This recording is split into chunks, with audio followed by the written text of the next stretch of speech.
So the next question that usually comes up is, okay, fine, let's say all this is true. Why lie? What's the motivation? You know, I can't speak on their behalf, but I can look at what's going on and speculate. This is what I think the motivation is, from my perspective, just looking at the evidence. One, first get people to doubt Yahuwah's word, that's the way I pronounce the Yod-Heh-Vav-Heh, the name of God, by destroying the very foundation of our Bible, Genesis, specifically the creation account. Two, set up a new paradigm where God is out and science is in. Evolution removes Yahuwah from the equation. Three, when evolution finally runs its course and becomes utterly bankrupt, introduce the idea of intelligent design, but deny the true designer his due credit and place it rather on Ancient Aliens. How many of you guys seen that show, Ancient Aliens? What are they up to, like 13 or 14 seasons now? They think they might be trying to brainwash us?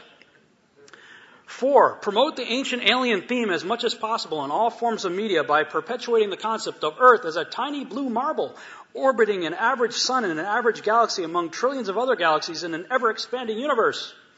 With so much potential for life to exist in such a vast expanse, the idea of alien scientists being our creators seems a lot more plausible over time and heavy indoctrination.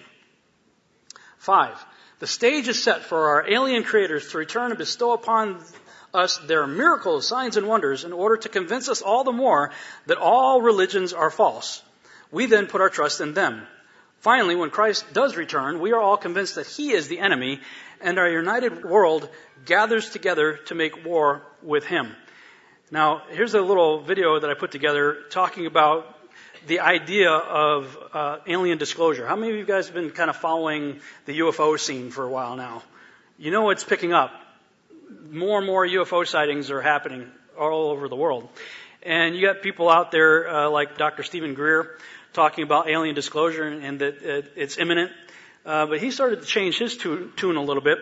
And I'll play a clip of him here in a minute. And then I want you to pay close attention to something Wernher von Braun allegedly said, more or less a deathbed confession. But before we get to that, there's a movie, it looks kind of like a cheesy B-movie, called UFO, with Gillian Anderson from X-Files in it. And there's a trailer out for that. Pay attention to what they say at the end of this trailer. United 367 preparing for takeoff. Please advise. Copy that, 367. Stand by. What is it?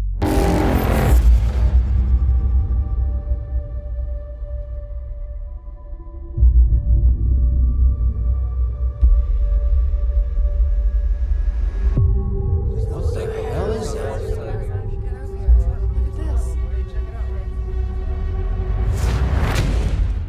Did you hear about this? Flight operations were temporarily suspended this afternoon after reports of a mysterious aircraft hovering above the airport. I'm going to need the footage from this entire facility. I want all those passengers in conference room A. There's an opportunity to take a giant leap forward. Everything is riding on it. Come on! What are the most important questions in the world? Is there a God? What happens when we die? Are we alone in the universe? If anyone answered any one of those questions, it would change everything. Indeed it would, and that's why I think all this is building up to something. And what's interesting to me is even some of the hardcore aliens and UFO disclosure type guys out there are also suspecting that something fraudulent is on the way. I mean, you've got people like Stephen M. Greer out there saying that he even believes there's going to be a counterfeit version of it, that we have the technology right now that human beings could fake UFOs with our own technology, make people believe that it's alien spacecraft, but it could very well just be, black budget DARPA type projects, developed in Area 51, human engineered aircraft that are being used by our government or the governments of the world to deceive people that it's really aliens. He's warning about that. The military term, so you know it, is a false INW or a deceptive INW, indication and warning. And it's basically like Gulf of Tonkin event in Vietnam. You basically exaggerate or hoax an event that then manipulates policymakers. It's connecting a dot that all of you better listen to very carefully. It's the last thing you learn today. And that is that there is an overarching agenda that was hatched in the 50s. Remember that psychological warfare document and its value? That was hatched in between 53 and 56 to create the specter of a threat from outer space that does not exist. Wernher von Braun stated on his deathbed, and we have the testimony of his assistant, that and said, they will first have the Cold War, then we decided there would be nations of concern, then global terrorism. We have this testimony from before 9/11.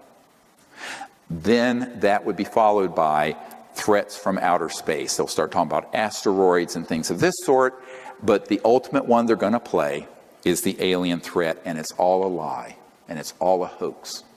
But in order for the lie to work, they have had to create a body of disinformation, false information, and frightening scenarios, and actual events that would be convincing to our policymakers like Reagan, convincing to the average person, and to the UFO public that consumes videos, entertainment consoles, movies, etc. And that has been the 50 to 60 year plan. Don't forget that no less a figure than Douglas MacArthur in his last address to the Congress said World War III will be interplanetary. So they have been wanting to provoke an interplanetary conflict for as long as I've been alive, and I'm no spring chicken. More and more in the last few years, he's been talking about a counterfeit alien disclosure that be 100% orchestrated by human beings in order to push forth an agenda.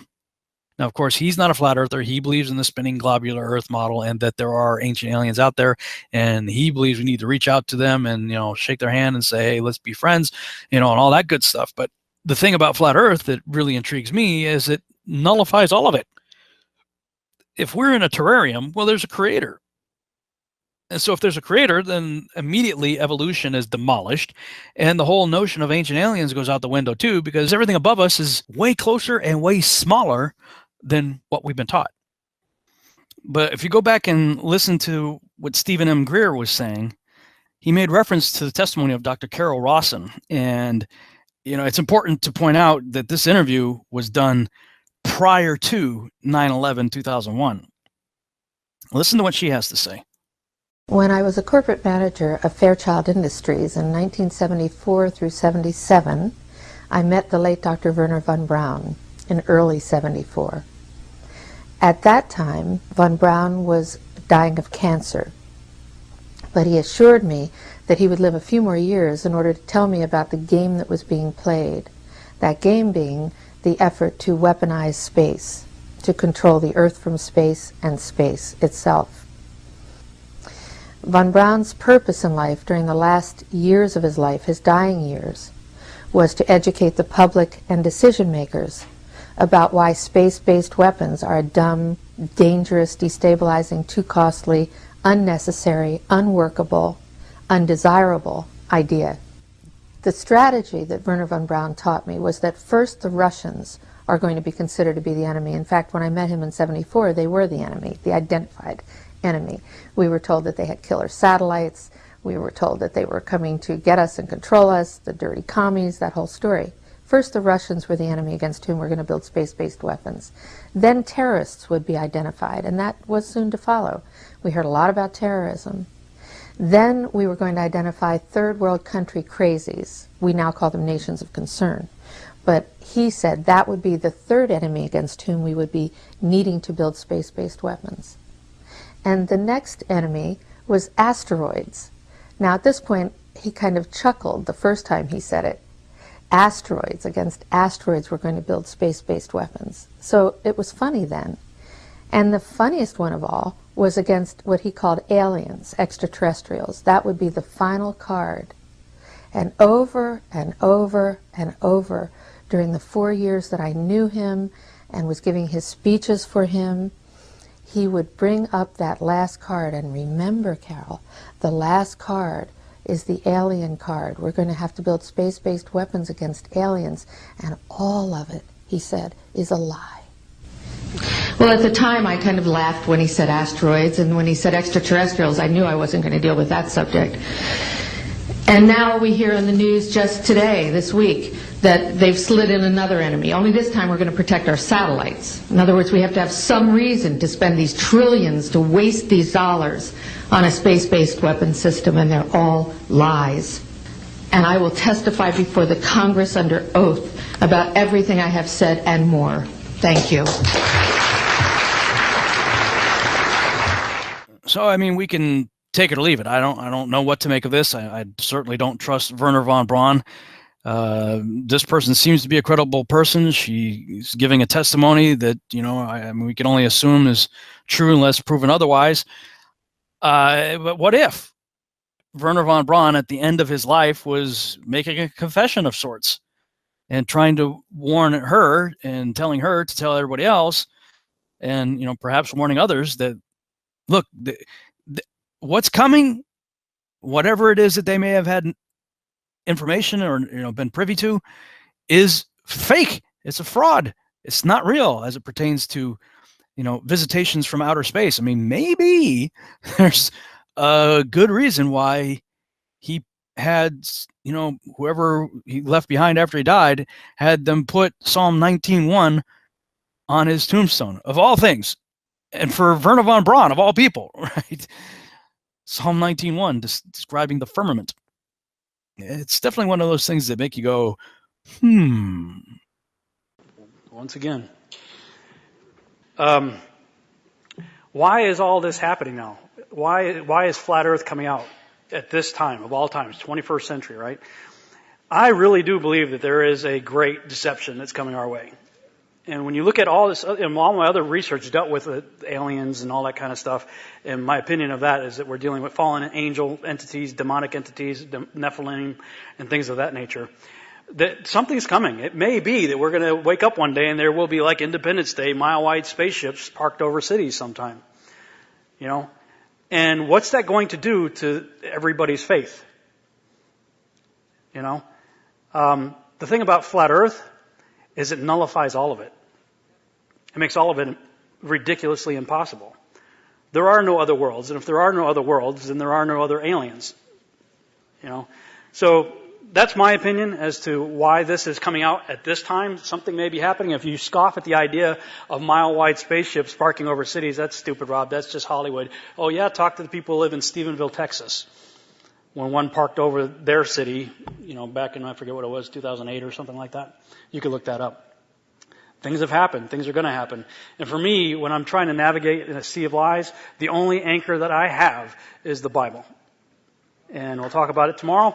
The Bible is a flat earth book. Thank you. Thanks so much for watching. I hope you enjoyed this video presentation. If you did, please subscribe to my YouTube channel, like the video, and share it on your favorite social media sites. There's a lot more to come, so stay tuned and we'll see you back next time.